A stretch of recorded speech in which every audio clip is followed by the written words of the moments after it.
New Atlanta, Sector 11, Building 71G, 7 April 2072, 11:13 p.m.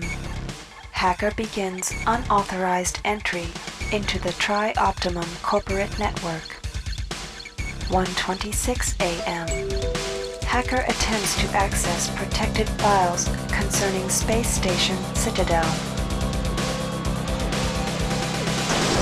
1:33 a.m. Tri-Optimum security forces apprehend the intruder. This is Edward Diego from Tri-Optimum.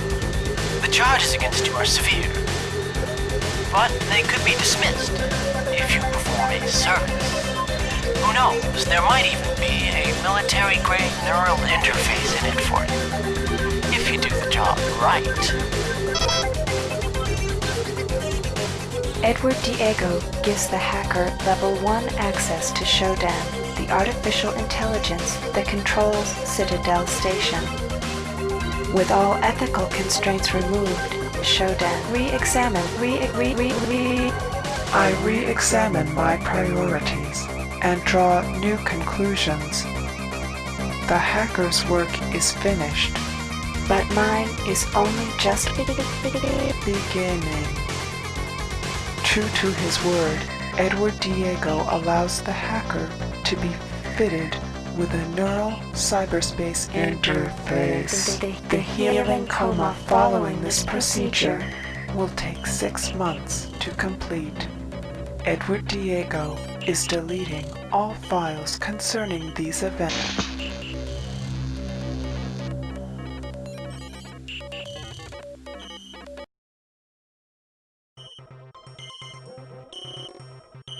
Hello and welcome everyone, I'm Day-Glo Buffalo and this is Let's Play System Shock, the original game from 1994.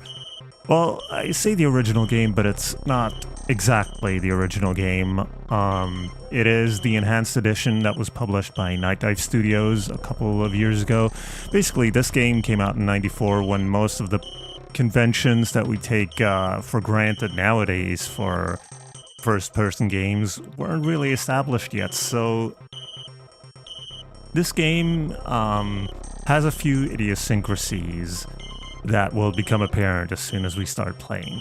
Now, my history with this game goes back to, I think, 96 or 97, when I found this game in a bargain bin.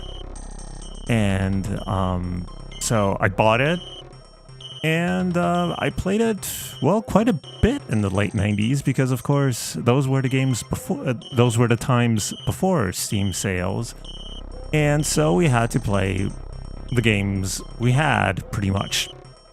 So anyway, and I think it was also the first-person shooter type game that I really played.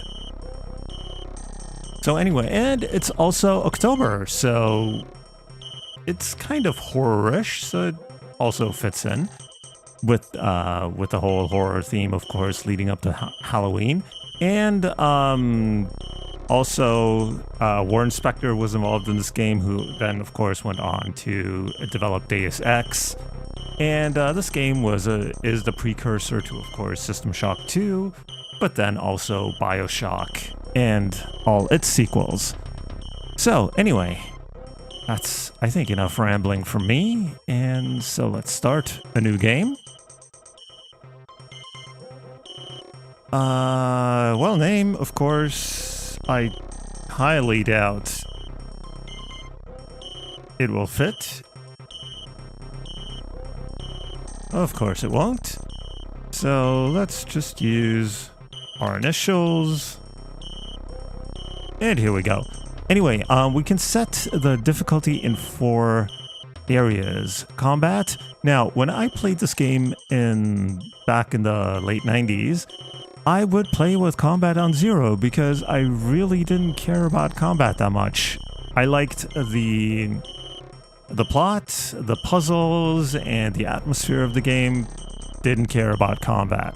So enemies were feeble and you could pretty much one-shot them, and they didn't attack you until you attacked them. And as I said, since you were one-shotting them, they were absolutely no problem. Now, of course, we're going to play on normal. Mission plot is normal. The only thing that gets added if we bump up the difficulty is you have a timer for finishing the game, which, you know, no thanks. Puzzles, we'll keep those on normal. The only thing really is cyberspace. Now, as I said, this was developed before a lot of the conventions that we take for granted. And cyberspace came out really, really clunky. You're always moving forward, there is no strafing, and you do have to do some combat in cyberspace, so it becomes like really annoying, and sometimes I remember just going in over and over and over again just to get some of the stuff that I needed to get. So I think I'm gonna bump that down to 1, to level 1. So, we've already seen the intro, so we can just start the game. And here we are with the interface of the game. So let me quickly try and explain this. Now here we have some bio readouts, which are pretty much useless. The only thing is maybe the heart rate increases when we run a lot and we're fatigued. But other than that, there's really nothing much to see there. Now this was useful back in the day before mouse look, before that kind of stuff, because here we could use this to look up or down, or just basically use 3 preset angles that we could look at. And here is our person, and we could use this to crouch or go prone, stand up again, and then lean sideways. But again, nowadays, that's not useful anymore. Here we have our health and our energy meters. And then here at the bottom, we have some multifunction displays. In the middle will generally usually be our inventory. We've got weapons, shots. I'm not exactly sure because I don't think it shows our ammo. Grenades, patches, which are like med patch or berserk or stamina, you know, little upgrades. And then here on the sides, we have some auxiliary displays, which usually shows our ammo, our weapon, and then usually over here I keep the map, but we'll see that in a moment when we actually get those. So, there's 2 modes we can use our cursor. There's a free cursor mode, and then there's the normal mouse look where it stays in the middle, and we look around with our mouse. We were in the neurosurgery wing. We just came out of our 6 months coma after getting our what was it? Neural hub implanted or whatever. So, was there something else I wanted to mention? Well, if nothing else, I'll come back to it. So the first thing, of course, moving around is done. Now, in a normal first-person shooter type of way. I didn't express that very well, did I?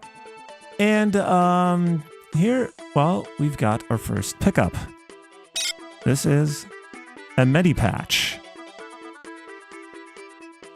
Then if we head down here, we have this button on the wall that we can press, and it opens the storage compartment.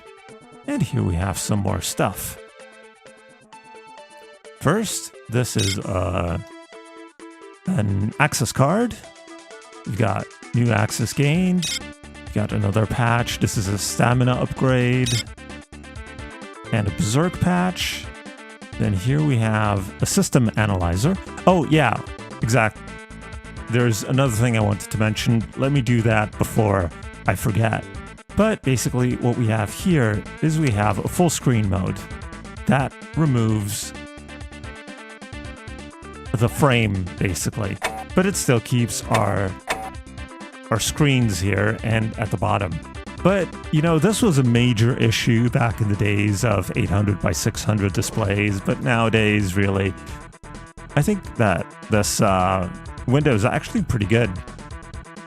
Don't really need the full screen display. And, well, yeah, another thing I should probably mention is the first, did a bit of a test run around the first level just to kind of see if I still, I don't know, just to get a hang of the mechanics as well, see what the enhanced edition added, and get like the keys, the key commands sorted and that kind of stuff. So anyway, so here we have our systems monitor, which... here we go.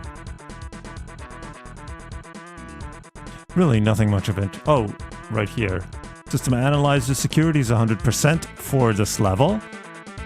Lasers charging, that will be explained in a moment. Life pods are disabled, shields are off. Reactors normal. Processor nodes 27, I think that's for the whole game.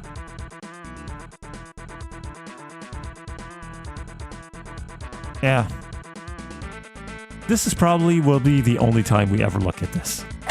So, anyway, here we get our first, or better, our first upgrade that we can turn on here.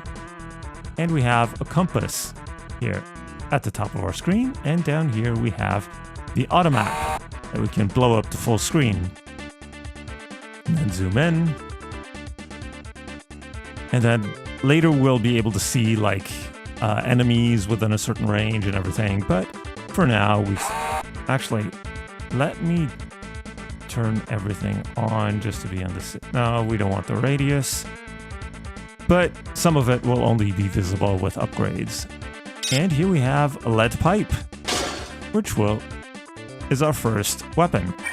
And let's check out this briefcase. And here we have a data reader. And it immediately starts trying to attract our attention because we have a message. Employee 2-4601, listen carefully. My name is Rebecca Lansing, and I'm a counter-terrorism consultant to Trioptimum. We're tracking a disruption on Citadel Station, something involving an onboard AI called Shodan. You are Triop's only contact on station. Communications are out, and there is evidence of biological contamination. The mining laser is charging for a possible strike against Earth. There's a man named Nathan Darcy who may know something about taking the laser offline. His office is near the central hub on your level. The AI is on the bridge. Once the laser is out, look for the source of the problem there. And by the way, we know all about you and your friend Diego. Pull this off and we'll clear your record. That implant you're wearing is military-grade hardware. Use it well. Lansing out. So first inkling that something is wrong, but basically that explains the laser charging. So the station is apparently charging its laser to strike at Earth.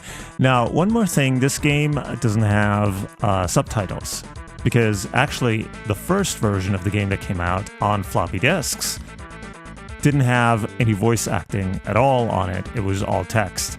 And then a few years later, they released a CD version, which is the version that I had, which also had the voice acting, but I think probably to keep the voice files short to fit them on the disc.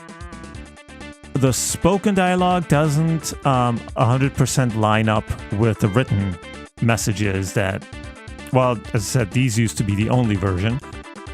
So they don't line up 100%, but basically the gist is the same. So let's just scroll through this, and then I think, yep, there was another message in here that we can pick up. And here we got level 1 logs. Okay, this is a text-only message because it is from us to ourselves.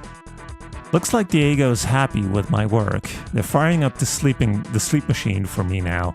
Gotta admit, when the goons from Triop caught me, I thought for sure they'd take me offline. Instead, Diego just asks for a favor. Hack him into Shodan and all is forgiven. Plus, 6 months in a healing coma earns me a Cyberjack interface. Even Triop's execs can swing. I'll be king of the net. Even so, I have just handed the most powerful AI in the system to a fumbling Corp VP, and there's no telling what'll happen. They tell me the coma leaves you foggy, so I'll leave myself some reminders. First off, the combo to the healing suite is 451. Second, I've stashed some useful stuff in the maintenance hatch under the grating north of the healing suite. Last and best, I finished the system analyzer, which will let me keep an eye on Shodan's processes. It keeps the storage it's in the storage closet outside the sleep machine. In 10 minutes, it's off to bed for half a year. Good night. All right. So let's get back to our inventory. And here we have our weapon, which right now doesn't display anything useful because it's just a lead pipe. And over here we have our map. So we've been in a healing coma for 6 months. Let's check out the station. And here's a robot. Is it coming to give us a hug? No, it is attacking us. So we have to take it out. There's another robot over here.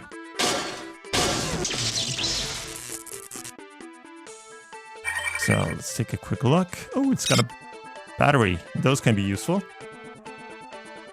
This is a surgery machine, which if we come here... Whoa! Hello, where are you? Ooh, another battery. Basically, I was saying a surgery machine that if we double click on it, we get 100% health. And then another useful feature here is if we go to the full screen map, zoom in a little bit, surgery machine is right here. We can click on it and say, type in a message.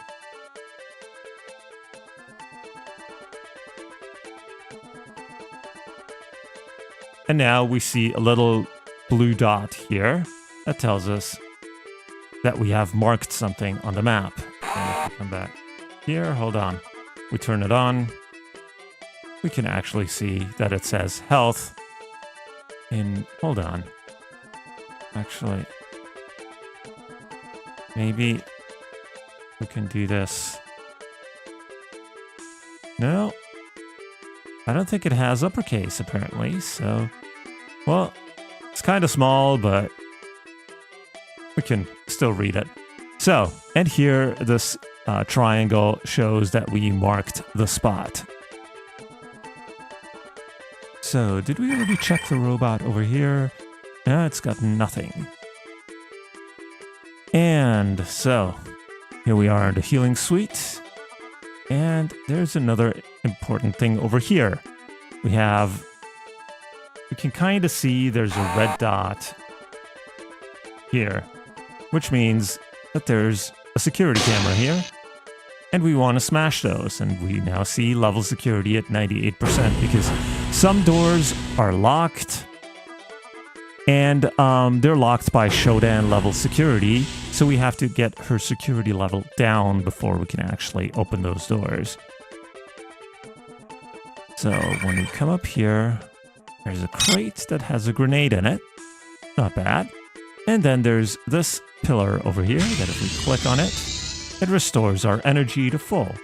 So we want to go into our map and mark this too. All right, so let's check over here and we find a dart gun. And here we find some darts. Oh, okay, shots shows how many shots we have in the gun at the moment. How many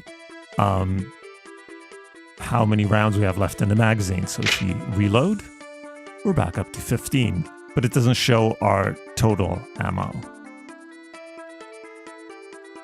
So, let's see. Over here, there's another... Wait, let's get back to the pipe.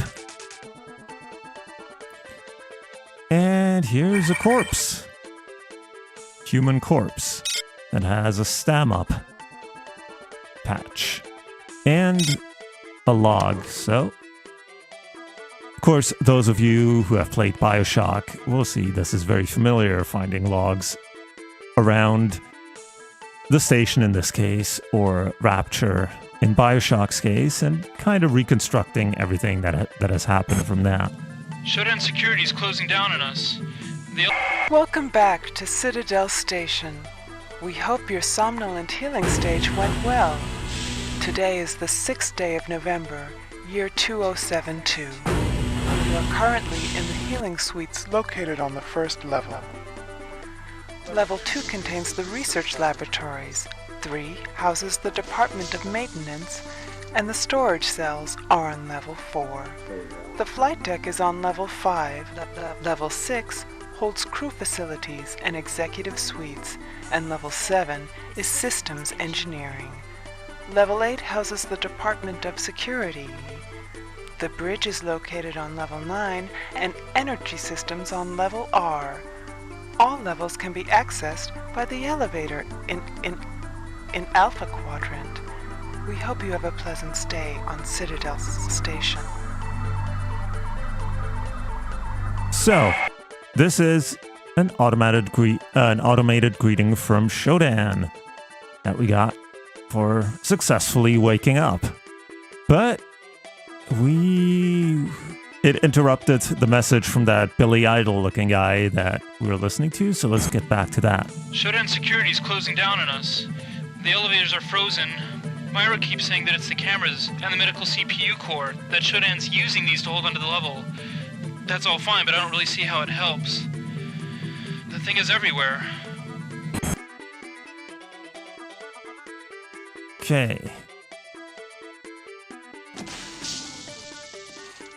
And here we find our first door with a keypad. And of course, for everybody who's played BioShock, Deus Ex, the code for the first keypad is always 451. Whoa! And we found a mutated human right outside our door. Dead humanoid mutant. Alright, so if we hadn't realized that something had gone terribly wrong here, well, we should kind of be caught up by now. So we need group 1 access for here. Let's check out the store.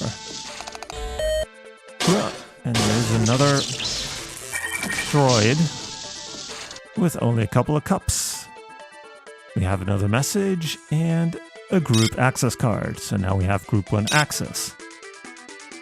Let's see. Gunther was killed today. I can't let myself think about it. I think I understand how Shodan is doing it. When we destroy the cameras and CPU nodes, Shodan loses some of its control over the station functions, at least on this level. I think I can restore manual control in the hospital. So that's basically telling us that we need to bring down Shodan's security rating. So we're down to 95. Haven't gotten very far yet, but we've only just started out. So let's see what's in here. Ooh, dart gun ammo. That is useful. Here, just a cup. Here we have a grenade. Grenades are not terribly useful if I remember correctly. And a couple of skulls in a box. How about that? And across the way here is our first puzzle. Now there's 2 types of puzzles.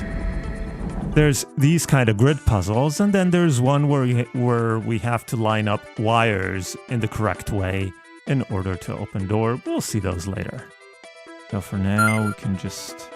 Yep. And what happened now? We can step on here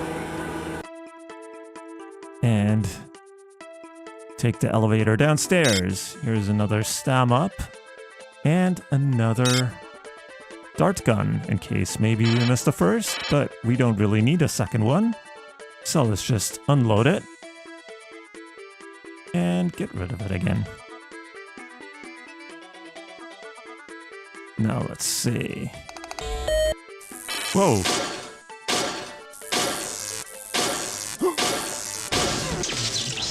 Whoa. That thing was pretty aggressive. So, a maintenance robot, I think, or something like that. Oh, and a mutant.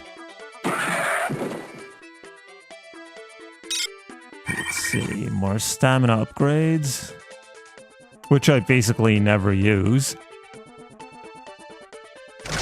Oh, here we can turn on the lights. And then this takes us to a different part of the station, but we'll get around to that eventually. There's a better way of exploring this level, which I saw when I did my test play. So, we can climb up here. And get a couple of medi patches. There's no fall damage in this game, so we can just jump down. And then let's explore this area over here.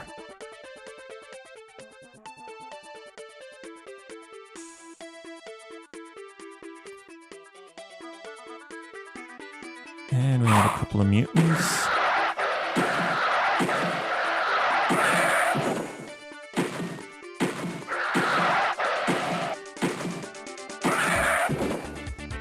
Luckily, as long as we're here, we're close enough to that surgery unit that we don't really have to worry about our health too much. So let's see. Over here, here's a window. We can see the stars outside. We are in orbit around Saturn, if I remember correctly, but I don't think we ever really get to see Saturn out of any of the windows. There's another window. I just walk up close to them just to make sure that the auto map catches everything.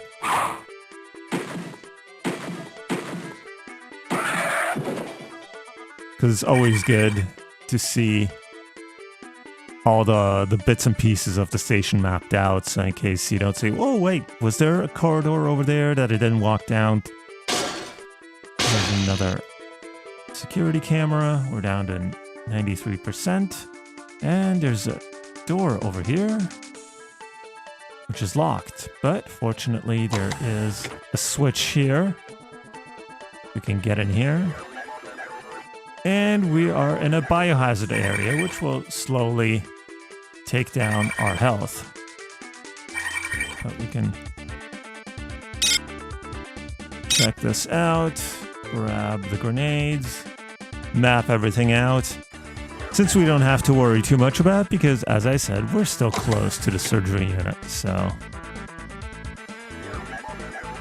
it's not any health we lose, we can just go back and replenish. And then, whoa, there is a cyborg back there.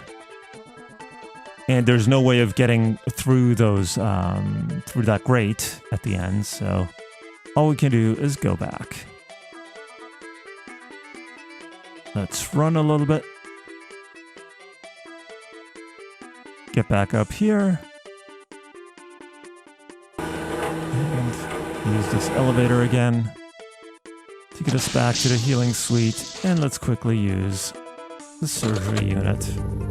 Alright.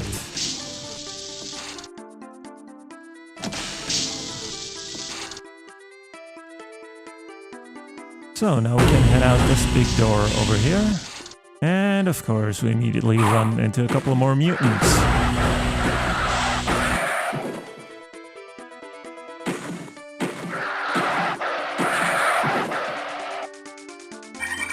Alright.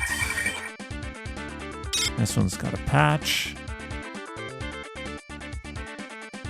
I don't see any security. Let's see what's in here. Another mutant.